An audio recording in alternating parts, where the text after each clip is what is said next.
we are going to have a showdown of the two most popular flagship devices on planet Earth. This is the brand new S21 Ultra from Samsung. It has Ultra in the name, so you know it's got to be good. I have 3 extra ones. That's because I'm going to be having a live giveaway very soon. Make sure to subscribe so you don't miss it. Also, I should mention, we have later cases for both of these devices. Both flagships fully covered. I sent both Mo and Kirk out with one of these rigs, one of these things right here, and they placed one of each flagship in this unit and went into the wilderness for some reason in order to test each of these 2 flagship level cameras without me knowing which is which. That's why I have a video right here of an A/B of both of these devices, and I'm gonna have to try to tell the difference, not knowing which is which. I'm going to examine each frame, attempting to distinguish the attributes that I like on each of the 2 cameras. Samsung went for the massive sensor, 108 megapixels. They also have the periscope style zoom, so yes, there's some features on this side that are not exactly here. However, the iPhone approach is to have a lower megapixel count and to do more work, I suppose, after the fact with the neural processing and all the rest of it. We have tons of RAM, up to 16 gigabytes inside of the Ultra. The high-end model, 512 gigs of storage, so that's comparable across the 2. We have a slightly bigger display on the Samsung side, 6.8 inches versus 6.7, and it's a slightly better screen-to-body ratio as well.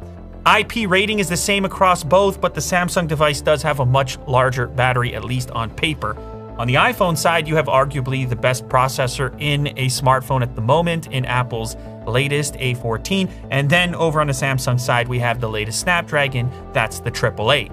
So without further ado, let's get into the video. You're gonna watch it along with me, and we're going to discover the differences between the S21 Ultra and the iPhone 12 Pro Max, or we're at least gonna try to see if we can tell the difference. First up, we have the ultra wide shot, and immediately we see a significant difference. We have way more black on the image on the left.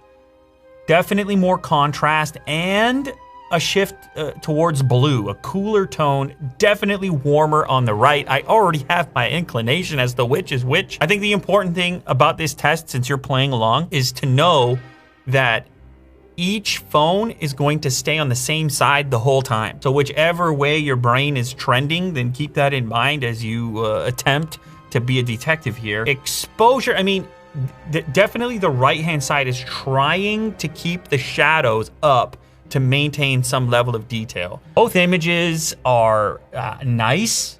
I think either is acceptable. Even in the foreground here, on the log, on the snow, I feel like I'm getting a little more detail on the image on the left. I'm gonna keep going here. Okay. All right, next up we have the wide image here. It's a similar type of frame. Now the right image has added a little bit of blue in the snow, so it has interpreted this frame a little differently. I mean, if you look at the jacket that Kirk is wearing there, it's certainly darker and more black and more contrasty on the left-hand side. Here we go with telephoto. So this photo is around 3x zoom. It's the first tap on the zoom. This white on the left looks more accurate to me, and there's more detail in the jacket. Huh, that's quite interesting. Let's proceed. Now we're into the video, 4K 30 FPS.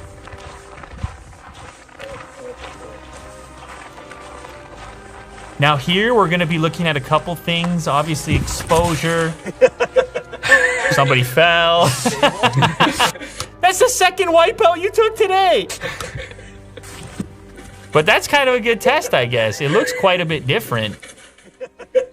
The right one remains a little smoother through your fall. The green is more saturated on the image on the left. It's more muted in the image on the right. However, I've seen this jacket in real life, and I feel like the right one is probably a little more accurate than the left, but it's subtle. It's a subtle difference. Both are really nice 4K video, and even without the extra stabilization turned on. Okay, now the right one is far more stable than the left. And this is with just default settings on the video mode. I see flickering in the snow a little bit. There's an exposure thing happening where the exposure is shifting a little bit. It's struggling a little bit. 4K 60 FPS. Ooh. Oh, wow. So what's interesting here is the footprints in the snow. On the left-hand side, it's tremendously more detail where it's a little bit blown out on the right, or at least tougher to pick up all the details in the snow. The left one just looks a lot higher resolution. I mean, I know that they're both 4K, but it just seems, I don't know if there's some sharpening added there or if it's an exposure choice that's happening automatically in the camera, but certainly the left one is resolving a lot more detail. But I'm still getting a little weird flickery thing as the pan takes place. And the right image still has a greater smoothness to it. Now this is where I'm starting to figure out which is which, because I'm seeing what it's doing with Kirk's complexion. Like, these are quite a bit different, these approaches. He has a lot more color in the image on the left, and he's a lot more pale in the image on the right. Wow, that's a much different approach here. Now I'm a bit screwed up. Now I am a bit screwed up. I'm the only one in here, by the way, that doesn't know which is which, but interesting. Here we get a sense for the depth of field as the focus shifts to the bark, and this is good for an autofocus test as well. Ooh, close focusing test. Interesting. The camera on the right for sure can focus closer. They both can focus pretty close, but the camera on the right can focus closer. Huh.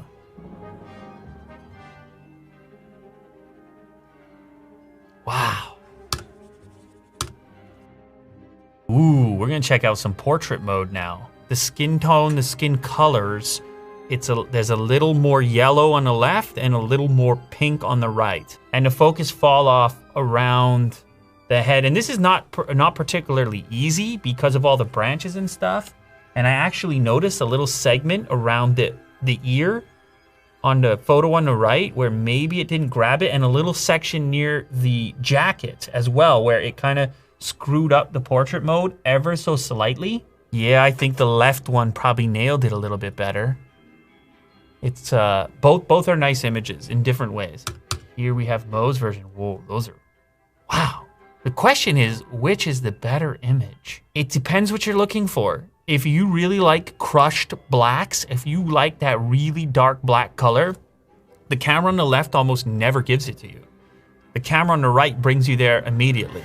It's tough. A lot of this is personal taste. The left does have more detail. It does have more detail in the skin. Low light, wow. I mean, the image on the left, for sure. Look at the noise and stuff on the image on the right. I mean, this is so noisy, the image on the right. The image on the left wins. Slow motion.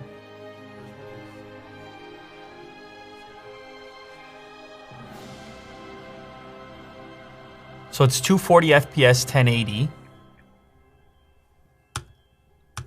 There's interesting things that are happening to the exposure here in the indoor environment, especially around color temperature. Oh, this is an interesting clip.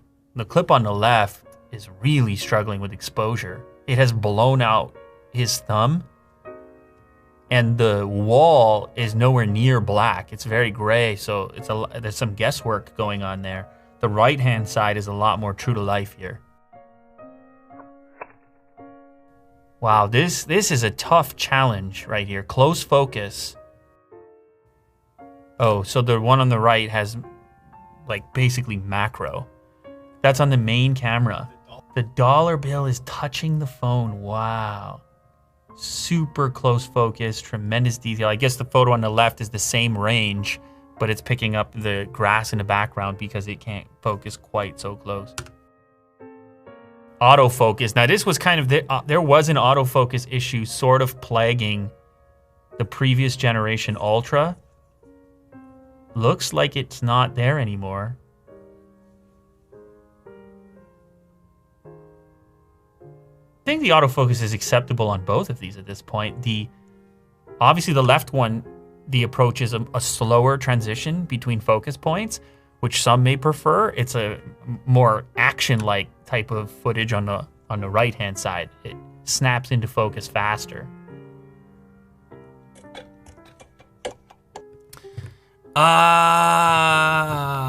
It's hard. I mean, in certain circumstances, I preferred what was happening on the left.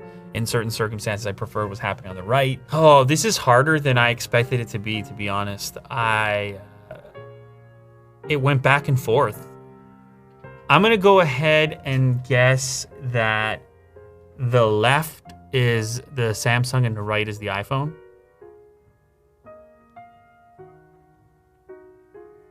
The left is the iPhone and the right is the Samsung.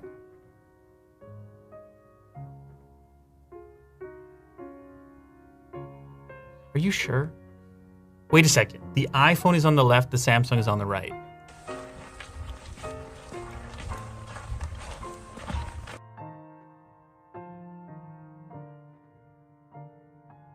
Wow, interesting. Wow, this is really interesting. I feel one thing that kind of surprised me is how close these have become, and the fact that it wasn't as easy as I thought it would be to tell the difference between the two, at least immediately. The portrait mode maybe should have been the giveaway for me.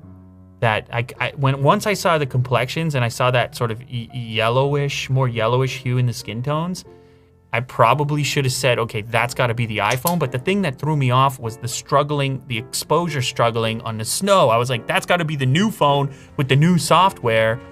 And because I had autofocus issues with the last generation of the Ultra, I was like, maybe there's some sort of software problem or update necessary, because that looked really bad to me. But yeah, it's a little bit of this and a little bit of that. I guess maybe that's to be expected when you're talking about 2 leaders in the segment at this, at this type of price point. But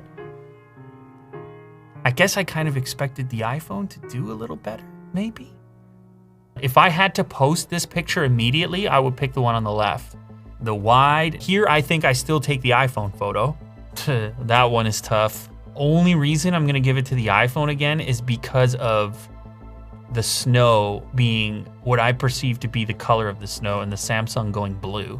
Our first video, that was weird, man, because here he falls and Samsung device is super stable. Now maybe it's just the way you fell. And then you look at this frame here with him laughing, and the face is just so much more detailed on the right-hand side. I'm gonna take, in this video clip, I'm gonna take the Samsung. This one really surprises me. In this case, the iPhone looks a little less natural in the coat color, which I've seen in real life. So I'm gonna take the Samsung one here as well. This 4K 30. Now the running one is really what screwed me up.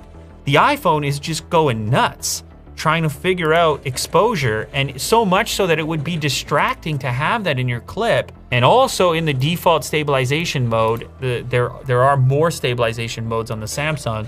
The right is just a more pleasing, smoother movement. 4K 60 FPS. We have blue snow from the Samsung device again, but I can't accept the flickering. I'm taking the Samsung again. Yeah, I'm taking the Samsung again. It feels like photo mode is going to the iPhone and video mode is going to the Samsung. Because now I'm into portrait mode, and I remember that the iPhone was the superior one there as well. So I give portrait to the iPhone. Night mode, iPhone wins. Slow motion, the hand is blown out. It's just not good looking. Yeah, I mean the Samsung slow-mo here looks way better. Close focus, we already covered this. It's not even close. It goes to the Ultra model. And then autofocus, where I expected the iPhone to kill, the Samsung is tight now. I think most people are gonna appreciate just fast, find the focus fast. So I give that to Samsung as well in that exact circumstance. And then Samsung gets the bonus because it has the extra cameras. A 10X, I mean, that's ridiculous. That is a really usable 10X. That's optical 10X. 100X is obviously the software coming into play here. you have it if you want to, I don't know, be a weirdo, but and then it can shoot in 8K. Whoa! It can shoot in 8K 24 frames, and that is cinematic. The snow is still blue, but yeah, Samsung wins. I think the iPhone won the photo compartment. Just as an overall package for what I do and how I use my camera, I'm gonna go with the S21 Ultra. They are both fantastic though. Like, to just be shooting this caliber of content off of a smartphone. But yeah, I mean, tough choice. You saw I even had the two devices wrong. It is a tough match. It's a tough battle. It's a split decision. So there you have it. Camera showdown complete. S21 Ultra versus iPhone 12 Pro Max. I thought this was kind of a fun way to do it. Really test yourself, what you see and what you're looking for, and even to just figure out what you like in an image or inside of video. So hopefully you had fun taking part and guessing yourself. Remember, I do have an S21 Ultra giveaway coming up very soon, so make sure to subscribe for that. We're gonna do it live like I did for that iPhone giveaway previously. I have one silver S21 Ultra and two phantom black S21 Ultras.